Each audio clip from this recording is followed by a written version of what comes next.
how often and how intentional are you of getting out of your comfort zone?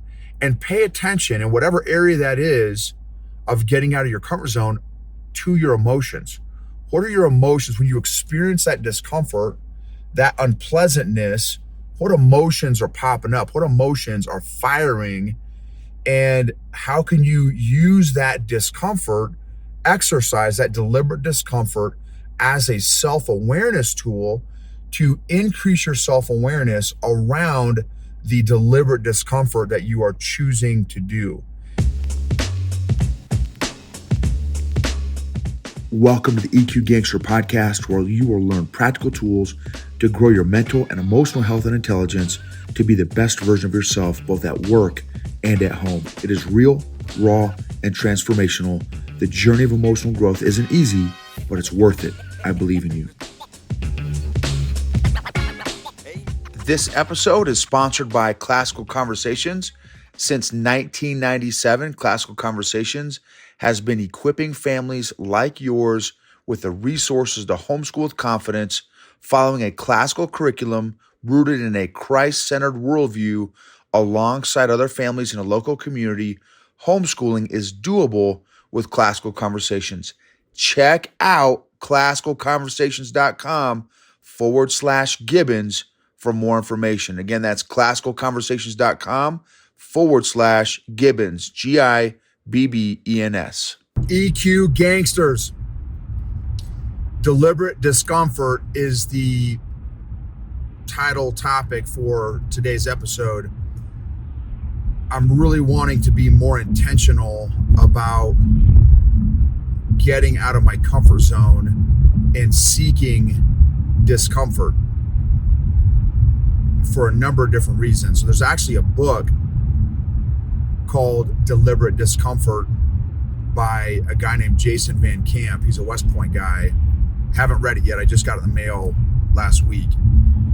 And he has a challenge, like a legit, I don't know if it's 60 days, 90 days, I don't know what the time frame is, but it's a certain time period, and there's like five, from my very limited understanding, like 5 different, very intentional areas each day to pursue deliberate discomfort in.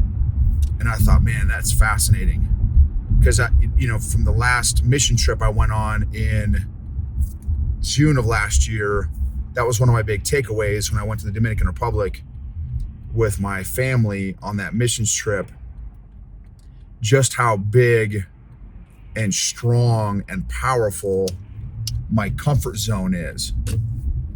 And it was kind of frustrating, and how selfish. And so one of the things that I'm, again, really trying to be intentional about is figuring out different areas and different disciplines and different things that I can do to just experience discomfort. So for example, this morning, normally, so if I have an event in the evening, the EQ Mafia or our Bible study or some other event, normally I just miss jujitsu that day. Well, last week or week before last, when I had the Triggers Challenge, that whole week in the evening, I went to morning jujitsu class, a few days, 2 or 3 days that week. And it was awesome, and it was uncomfortable because I normally have a morning appointments, morning coaching clients, and normally I like to sleep, until I have to wake up and do all my morning routine and prep for my morning appointments. But I went, and it was awesome. It was uncomfortable again, but it was awesome. And so today, same thing. Or I went to jujitsu last night, but this week my family's out of town, and I'm like, man, I know that I just need to shake up my snow globe, and I'm going to go to jits in the morning class, and I'm going to go in the evening class. because even there were at my evening class last night, of the 15, 20 people that were there, 4 or 5 of them, so what is that, 20, 25% of them had all gone to the morning class also. I'm like, wow, I thought I was doing well at going, hitting jujitsu 5-6 days a week. These jokers are doing 2 a days. And not that I have to, I'm in no, I'm in no competition. I'm in no, I'm not trying to be the next jujitsu Hadra Gracie or Gordon Ryan. But for me, it's about discomfort, and I normally do not wake up earlier than I have to. And so it was uncomfortable. And as I've shared also, I have, in my 6.5 years of jiu-jitsu, I have yet to go to a jiu-jitsu class regretting that I went. And this morning was no different. Even though it was a little uncomfortable, I didn't sleep, I only got a few hours of sleep.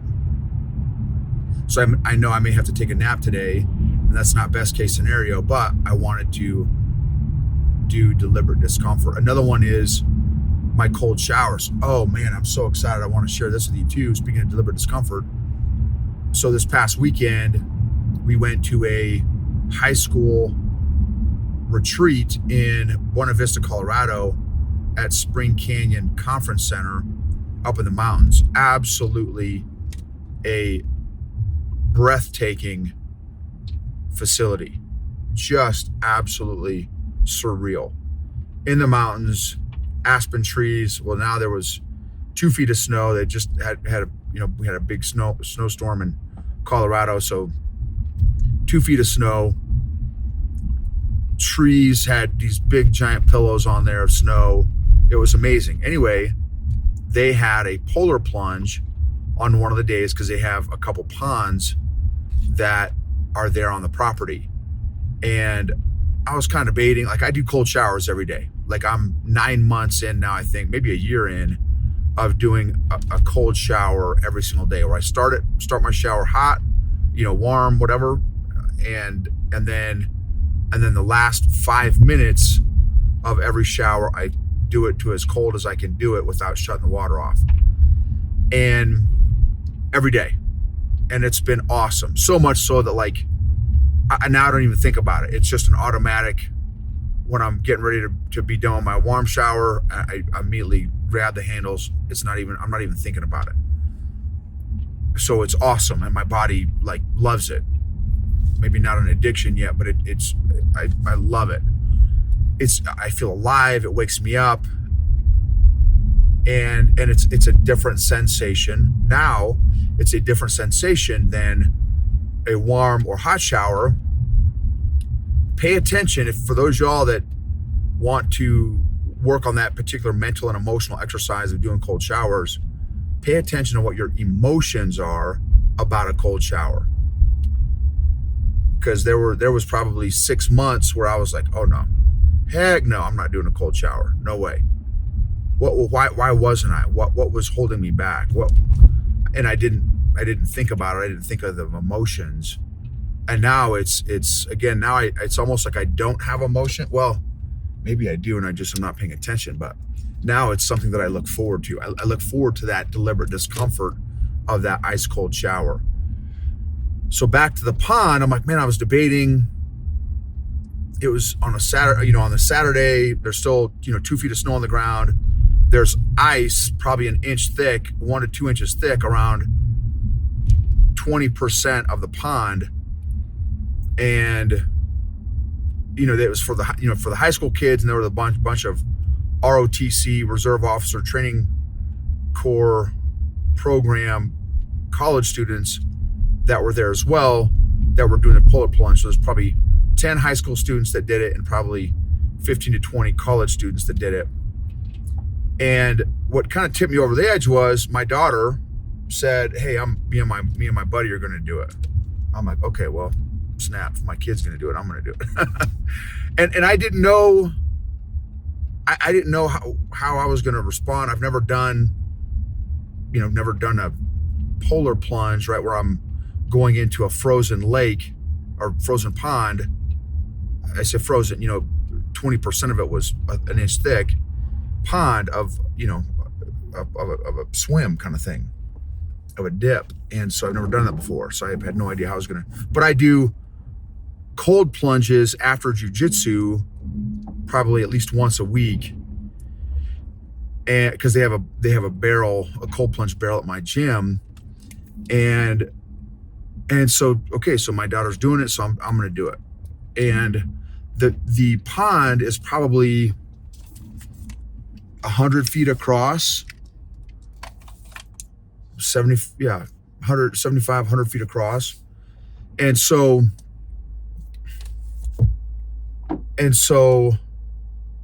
they had, because of the camp, everyone had to put on a life jacket. So boom, I'm the first, they're all standing around on the edge, all these college students and high school students. And I'm like itching. I'm like, I don't like wasting time. Let's get on to business. So I put on this life jacket, took off my shirt. I had my sweats on still. I didn't realize we were going to do a polar plunge, so I didn't come prepared with like swim trunks.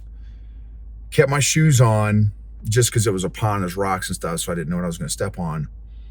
But boom, got in the old pond, and man, I was went into my neck because I had the life jacket on. I'm like, no, let me go all the way in. So I kind of dove. I was already in the pond and then kind of dove under, and I'm like, wow, no, I still feel fine. And there were a bunch of the kids that were waiting to jump in, and there was a limited number of life jackets. So I probably hung out for, 3 minutes, 4 minutes, kind of swimming around a little bit, just doing a little breaststroke. Got out, allowed another kid to go, gave him my life jacket. And I'm like, man, just standing there, all the kids are having fun, and oh my gosh, it's cold, it's freezing, da-da. And I'm like, okay, that was kind of neat experience. I jumped back in. I grab another, the high school kids are done, so I grab one of their life jackets and I jump back in, swam around for another, let's say 3 to 5 minutes. I'm like, man, that was awesome. And now, because most of them are like jumping in for like 30 seconds and then jumping out. And the hardcore ones were jumping in for like maybe a minute and then jumping out. And so now the numbers are whittling down. And so folks are kind of leaving and stuff. And so then I eventually got out, and there's maybe 2 or 3 people left. And I grab my stuff. I start heading back to my vehicle, and I'm like, I get maybe 15, 20 steps out. I'm like, man, dude, that was amazing. Like I was kind of surprised that I wasn't having some big giant reaction. Like I wasn't shivering. I wasn't freaking out. I'm like, and quite the opposite. I was like, man, that felt amazing. Like that was like legit therapeutic. I'm like, man, you know what? I'm gonna jump back in there. So grab the life vest, put my stuff down, jump back in, and I stayed in there for probably another 10 or 15 minutes of just doing little circles around this circular pond. I'd go to the ice where the ice table was on the pond, and I'd kind of hang out on the ice a little bit, leaning with my my arm on it. And then I go do some more laps around the pond, and it was amazing. And people are freaking out like, dude, what, like you look like you're swimming in the middle of summer. Like you're not. I was just doing my little jiu-jitsu breathing through my nose, wasn't breathing through my mouth at all. Totally calm, felt completely normal, felt amazing. And then I got out, after my 10, 15 minutes of the third time in, got out, grabbed my stuff, headed to the vehicle. And there was probably, let's say 50 to 100 yards walk that I had to go up, probably 50 feet up these steps and stuff to my vehicle. And as I was thawing, the shivers started to kick in. And I was like, but I don't physically feel cold or even the need to shiver, but like it was my body's, like it was just reacting. And then I noticed a bunch of blood on my left shin. Evidently I I kicked a rock. I was numb, evidently, so I didn't even feel it, but there's blood coming down my shin. And so I probably had 15 minutes of some pretty intense, I would say, uncontrollable shivers, but I didn't feel, I don't know, it was the weirdest experience. It was amazing though, y'all.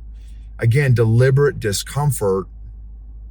And like, but I loved that. And then applying it to jujitsu, I'm really, one of my buddies, again, my buddy Vince, the brown belt, who is incredibly technical, incredibly strong, incredibly jacked. He's, 50, early 50s, 53, I think, 52, 53, jacked, athlete, machine.